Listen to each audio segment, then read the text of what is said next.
We're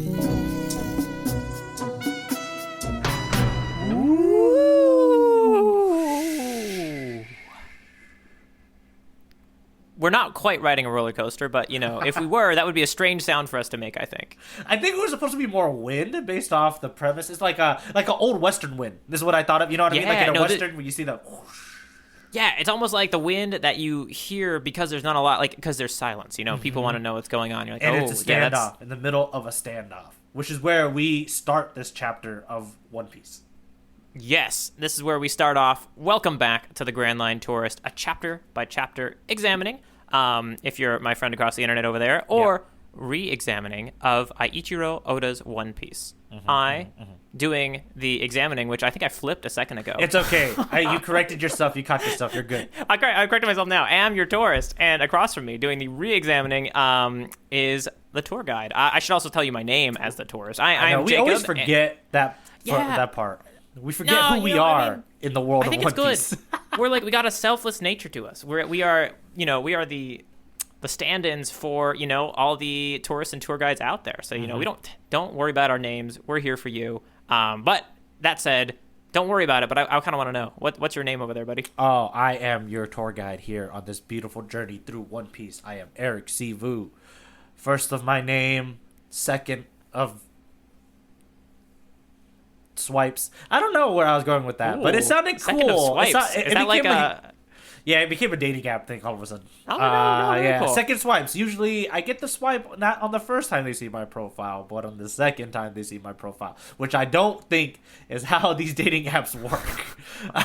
Very interesting. You're like a what's the something in the machine? There's a word for that, but making references that I. Ghost in the machine. That's what I was thinking of. Second swipe, ghost in the machine. Forget it. We need to park the boat for a second. And I actually had a few things to cover in our letters at port section. Just some fun. Ding, ding, ding.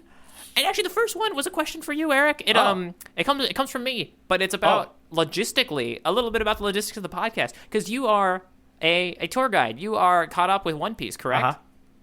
Does that mean? Are you double dipping? Are you reading One Piece 1,000 chapters ahead of me every now and then? You get a chapter in that's boom, in the future? Oh, yeah. I'm reading in the future. It's kind of think of me kind of like clairvoyance in the term of this tour guide, right? Of this tour. Yeah. Because I'm just I am seeing into the future, right? Yeah. Maybe 1,000 chapters ahead, but I am seeing into the future. Oh, man. Well, and the thing is, I guess I knew this was the case, but I just didn't realize of logistically... Every week? Is that when the our Shonen Jump dropping every week? He is slowing down. Okay. Yeah, he took a big high. He took a month off because he just finished this gigantic 4 to 5 year arc. Okay. Yeah, which is what this last thing was about. So, but I think he's back. They've reviewed some pretty cool stuff that's gonna happen, and he has stated that this is the last one. This is the last arc that he's gonna finish at So Ichiro. So we're kind of a self-fulfilling prophecy because we kind of started right when he's going to end, which is kind of interesting in that case. No. And, most tour guides who listen to this podcast, you do know the future of wherever Jacob is. You know the future, but logistically, they're doing the same thing. They are reading. And, Jacob, if you wanted to, you could do that too. Oh, no, not yet. Maybe at some point. But, it'll be interesting, especially, if there's, final issue dropping, right? I'll be, all alone, far away from the tour guides, as a little tourist, being oh yeah, I'm going through. But no, I wanted to ask because, I knew this was the case. I just hadn't envisioned it. I hadn't envisioned us doing a chapter or two of, these very, in the 50s, right? And then you're just also in between that reading so far ahead. So I thought it'd be fun for all our tourists and tour guides out there to realize that's what's going on. It almost feels like that is what happened. I'm being cheated on. You're swiping all over the place, Eric. And that's just not right. I am. But in manga, you have to read it. What was it? Left to right, right? So you go back. You're flipping the book backwards. Yeah. Right to left, left to right. And the other thing I wanted to share was I just occasionally quite rare, I'll come across a little bit of One Piece content that enters my world through something else. And basically, I don't know, you ever heard of Binging with Babish? Kind of like a food creator. He has a Binging with Babish Culinary Universe. He has other chefs and cooks on YouTube that, do shows with him. And one of them is Anime with Alvin. And Alvin recently created a devil fruit from One Piece. Wow. Yeah, no, and it looks really good. Which one is So it? Is it the I'll Gum send- Gum? Yeah, no, it's the you know what? Let me get you a nice little screen grab of what it looks like at the end because it looks pretty cool. Yeah, there's a lot of iconic devil fruit for sure. Because I know, like, Luffy's Gum Gum one is kind of iconic, obviously. But there's some other characters that we've seen their devil fruit for that looks really cool. So yeah, check out that edible devil fruit there. Oh, wow. That's really cool. Yeah, no, so I'll definitely be sharing a link to that in the show notes for this episode. That's super cool. That does look really good. Yeah, Oh. and so with that, we've been doing some swiping, we've been talking about some eating, and I think it's time to get to the itinerary and learn what happens in Chapter 56. Should I do the itinerary today, Eric? You are more than welcome to, because you know what? I refuse. Oh, dang it. Oh, no! Oh, we had the same idea. It's too late. I should. Well, Jinx, It's too late. You have to do it now. Okay, fine. I'll take the jinx. Yep, there we go. So, Jin has threatened Chef Zeph after breaking his peg leg. Nasty Jin. Jin then orders Sanji to, get off the ship, or the Chef Zeph gets bereft of his life. He's gonna murder him. It's not gonna be good. Sanji refuses, tells Jin to instead point his pistol at him. Shoot me. Shoot me. But, Invincible Pearl says that would be too clean, and he decides to finish off Sanji himself by just brutally smashing Sanji over and over. And Sanji's just taking hit after hit after hit. Oh, my goodness. And when asked by Jin, why Sanji? Why are you doing this? Why do this for Zeph? Sanji, gives us a nice cryptic reference. He says he took everything the old man had, and maybe we'll probably eventually, I assume, learn what that was. But that's where we're at right now. Jin looks upset, saying that they should have just given up the ship. As Sanji gets hit by the flying pearl, which is a very interesting moment. I didn't know Pearl could fly, but there we go. There is something about these villains that Oda writes that they all have like some sort of jumping attack. Butchie had that stomping thing. Oh, yeah. Pearl has this flying pearl. Like, come on, man. It's fun though, it's cool to see a character. You get different. Maybe it's more like an anime or like a manga character angle thing, right? It could also you're given an excuse to see him from a different angle, or like a heavyweight villain move. You know what I mean? You can see that, right? Like, oh yeah. But this leads us into a great moment because in all that pain, of the flying pearl coming down on Sanji, he mumbles something about the all blue, and all of a sudden we're in a flashback. Sanji flashback. Blackout We panels. see blackout panels. We see the passenger ship called Orbit. Yeah, that's a nice little name. 9 years ago, and little Sanji is but a chef's apprentice. He's talking to all the other chefs in the cooking area of the crew. Wait, no, the galley. It's called a galley, isn't it? Maybe. I'm just gonna call it a kitchen. Oh, okay, fine. Won't be very. Well, we're not getting our pirate lingo today, but we got the kitchen. And everyone's talking about the all blue, where apparently the sea life from the north, east, south, and west blue all exist, allowing for the most complex and exquisite of dishes. It's a beautiful fairy tale for all chefs, and apparently that may be all it is. The other chefs say this doesn't exist. Nope. Sadly, Sanji though doesn't seem totally convinced by that, but he is also not convinced that you should eat the leftover food from customers. He's kind of like, hey, that's disgusting. That's kind of gross. Yeah. But the other chefs are like, we don't know what's going to happen. We are going to just engorge and dine into whatever we're given, whatever's possible. If someone takes my delicious meal and doesn't even bother to take a bite, I'm going to just eat the whole thing. Sanji, though, throws away his food. But then there's a commotion. And the passengers warn of pirates. And in particular, it's none other than, in the last panel, we see Captain of the Pirate Cooks, Red Shoes Zeph. He's here. He's here. Yep. Characters collide. Stories Ooh. collide in the flashback. Oh. So that's where we are. There's a lot Indeed. that happens in this chapter. Yeah, no, I was gonna say, like, in my itinerary today, I actually had to like split up into 2 sections, right? We Yeah. had this like Pearl beating up Sanji section, and then I had my Sanji flashback section. And usually I don't have to do that. Usually I can just, it's one section, you know, it's the itinerary. But it's almost like we had 2 little journeys. Believe that the Pearl is still alive after this whole, after getting like a gigantic pull. I forgot. I don't know what those things are called. We should learn ship terms. But that the mast. Yeah, we both we'll go got with that. mast. The mast fell on his head, and the dude is still falls on his head. He's still fine, and not more than fine. He's ready to beat up on Sanji a little bit. I know. So it's not Crazy. the fight that we thought we were gonna get. I thought Jin was gonna start fighting. This is more of a standoff point, but the bigger part of this whole story is probably the backstory, which is what the main topic I wanted to talk about here. Backstories, flashbacks. What are they? Who are they for? What do they do? Ooh. How do they function in a story? Indeed. I don't know if we've really broken down flashbacks yet, right? This is our 3rd one that we've seen. Oh, you've been counting. No, that makes sense, because we were thinking long time ago, Luffy flashback to... Well, is there a Luffy does that one flashback? count as a flashback? That one just starts. The story starts with him as a kid. No, it starts with it. Yeah. It starts with him as a kid. Oh, gosh. We have, I know we have... sprinkled in a few because I guess Kobe had a very quick flashback about how he stupidly got into the ship of Alvida.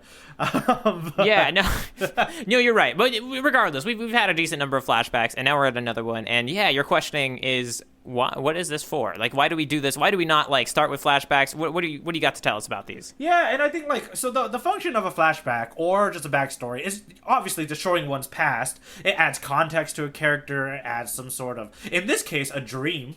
An actual dream for Sanji, who, as we know right now, thinks dreams are stupid, right? And maybe we'll learn through this backstory as to why he thinks that, or why that it functions. But at the point of the story right now, it's obvious that, like, he does have a dream. He has a dream of all blue, this beautiful ocean where all the seafood somehow in a crazy ecosystem do not kill each other.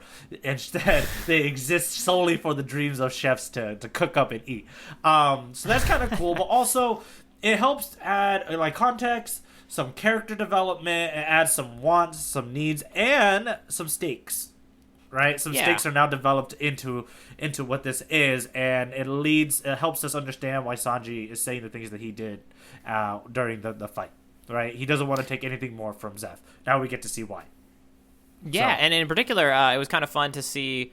You can almost see it immediately because we have the first panel of introducing 9 years ago. We got Sanji, and he just looks happier. Mm-hmm. He looks a little more like he's still got the one eye covered by the hair, but you're like, this is a happier, more like dreamy Sanji than we have now. Mm-hmm. You can just immediately see it, and that's kind of one of the cool things about flashbacks in manga in particular, right? Because you get like immediate character development just through the looks of the characters because they're always so iconic. Mm-hmm. And then in any sort of like visual medium, you do want to show rather than tell, right? Obviously, when you do a flashback, it takes a lot longer than it does for characters just to literally say it in dialogue, right? Like if between me and Jacob, obviously podcasts are a listening medium, and I've told you all that I am a semester away from finishing my maritime law degree.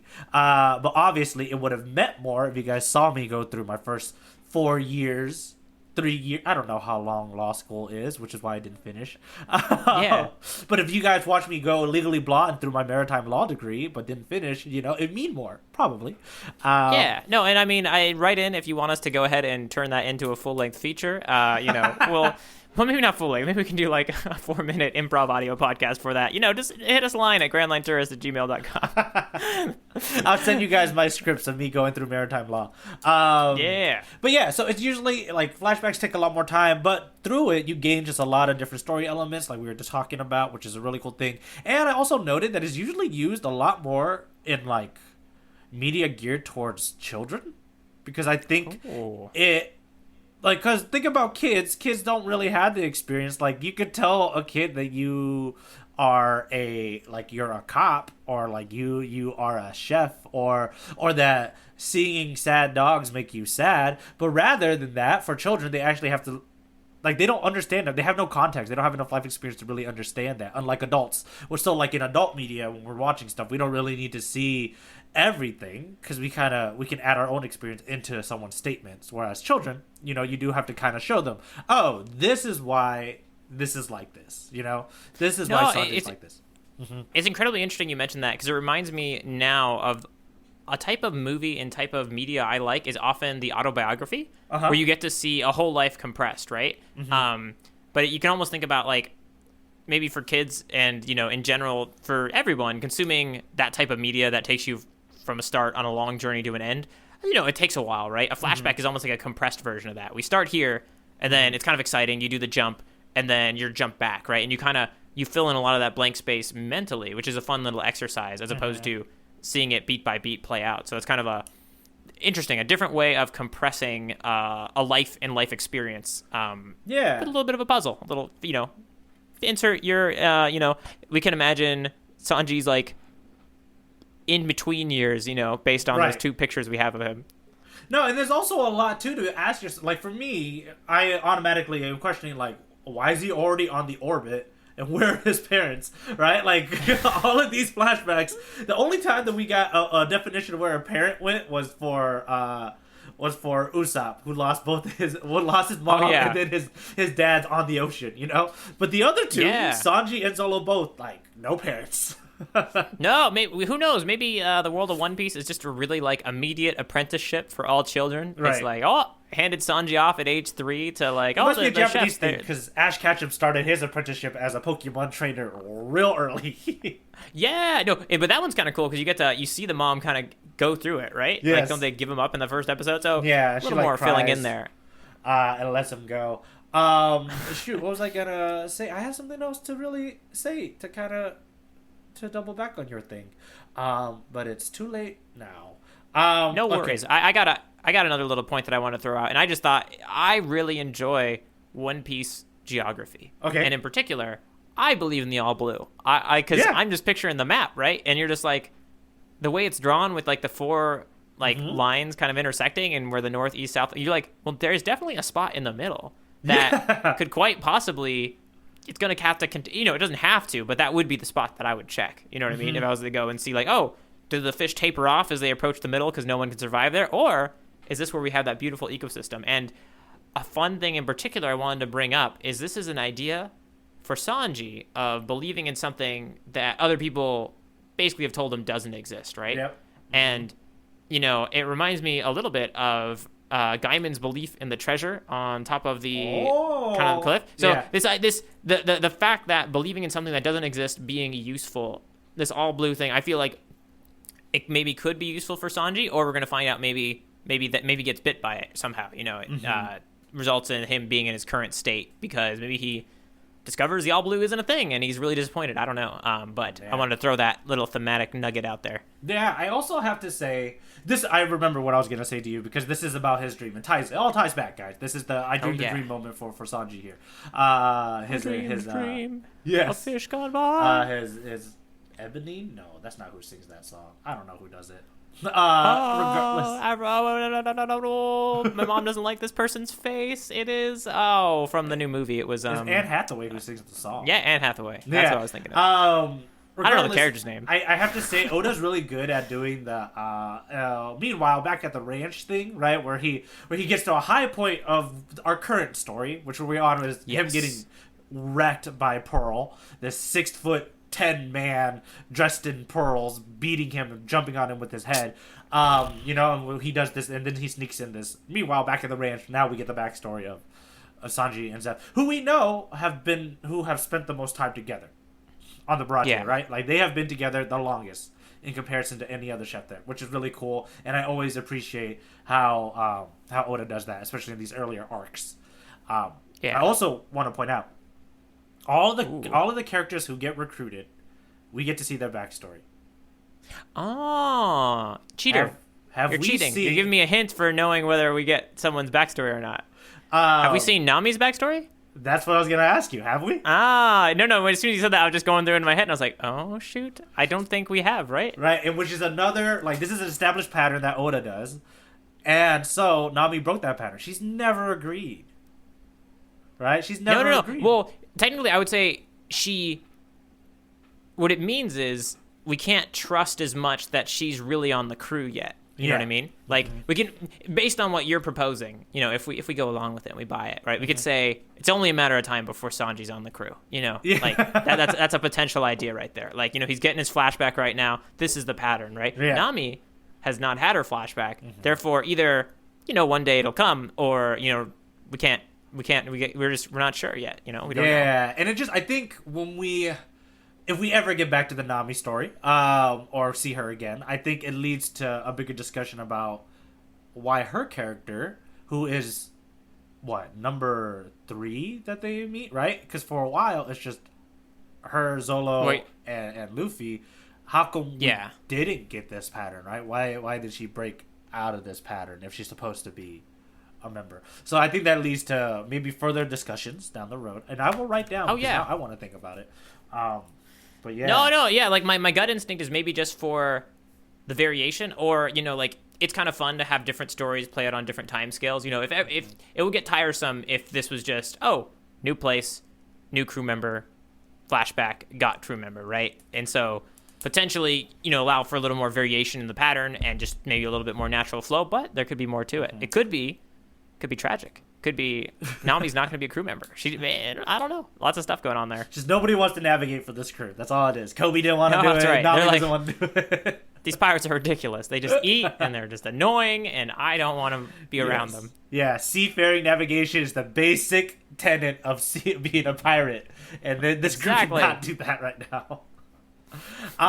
That's essentially all I really have about this chapter. Do you have anything else you want to chat about for the chapter? I just want to throw in a big hunk of iron. We got some irony in this chapter. We got Jin is threatening to kill Zeph, and by proxy, by, you know, basically saying if Sanji doesn't get off the ship, he's threatening to kill Sanji, right? You know, because Sanji is going to hold his own for Zeph. So as long as Jin doesn't change what he's doing, he's basically threatening Sanji's life, and Sanji is the cook who saved him, who fed him when he was at his weakest, right? So I just want to throw that out there. Very interesting twist, right? You know, Jin is essentially threatening his savior. Jin feels like he's being a little bit reasonable because he hasn't like, he's given his savior an out, right? Yeah. He says leave the ship, right? But still, given the circumstances, that is what's happening. And so Jin, Jin pulling a pretty dirty, like, I have to say myself, a very Krieg tactic of like holding him hostage to get what he wants, right? That seems like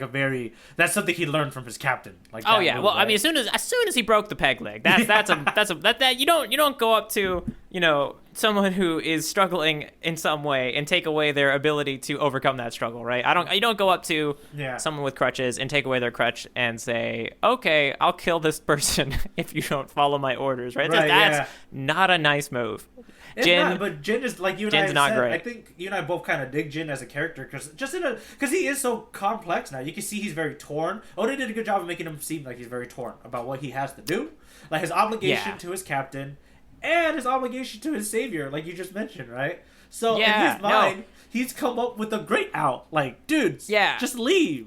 You know, and it's not working. It's not working out for Jin and his plan, and that is obviously causing him some stress. I did want to throw in one last little bit here, which was a really interesting translation note that I found. Sanji does mention, you know, when he's saying, like, you know, I don't want to take anything more away from him. This ship is the geezer's pride and joy, right? Just a fun little thing, because we've talked so much about this topic. In an alternate translation, it is, this ship is that geezer's treasure. And so I just wanted to throw that out there. You know, it's kind of a, you don't always have to say everything. It feels like they should have used treasure. Because that is... Yeah.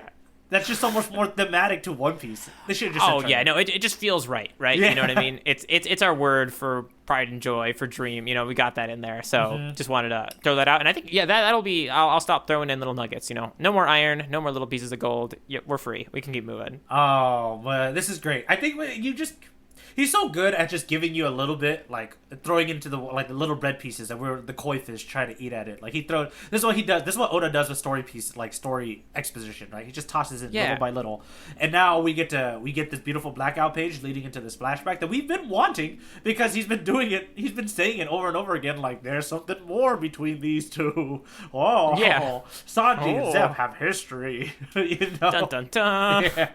And now we get to see the history, and which I think, talking out loud, which is really cool because we get to see the opening of this. The opening of this chapter is we have a close up of Jin holding the broken leg, right?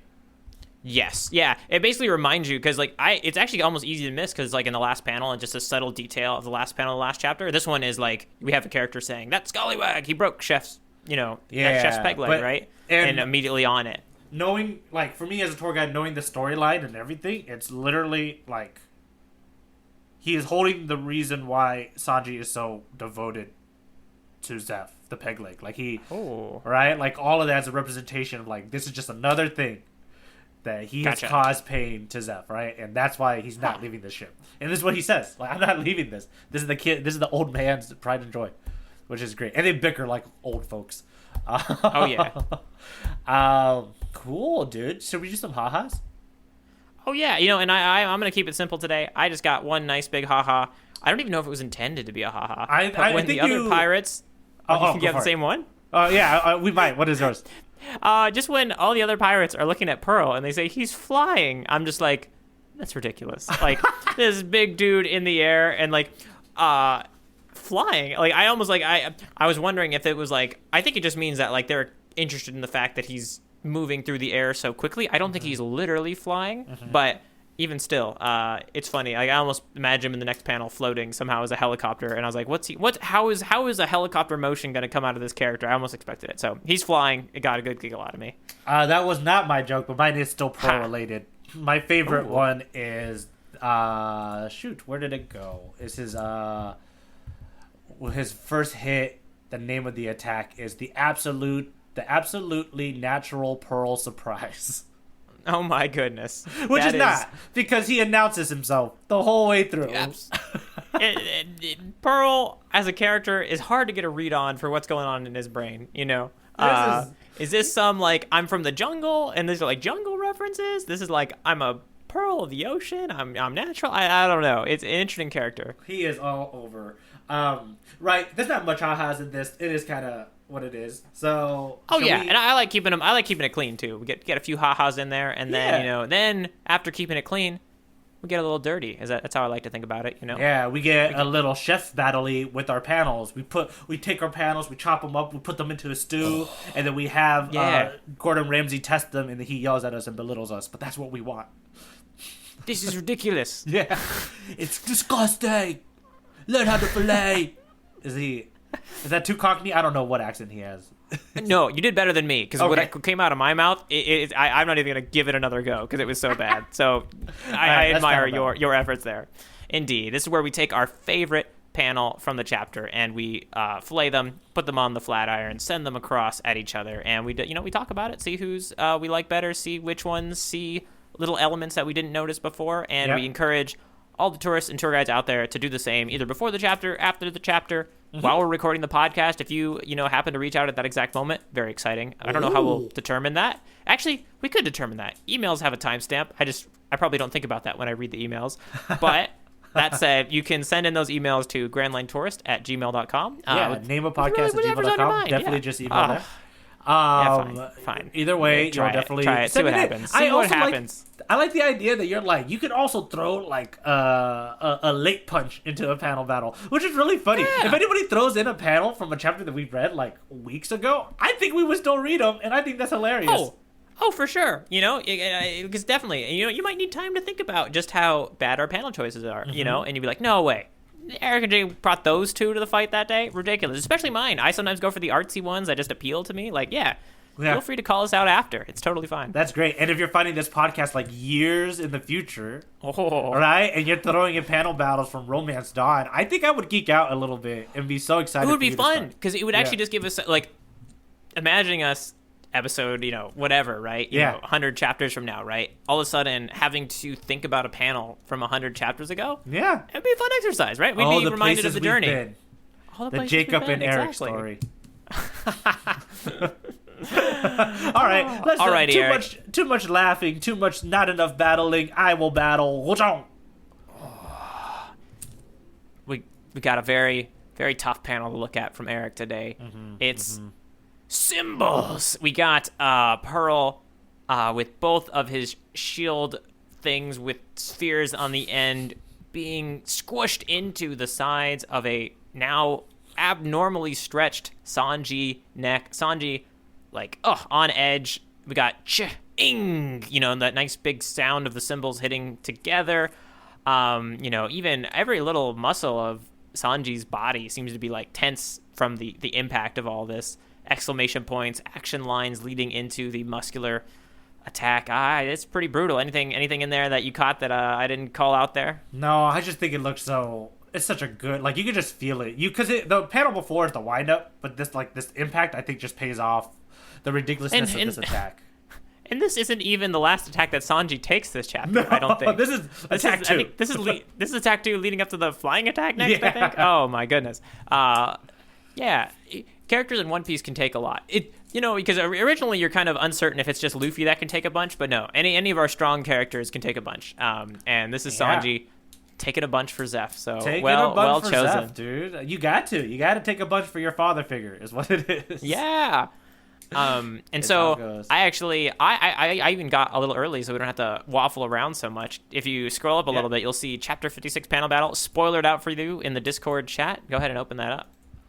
You have Shao. Is this from the flashback?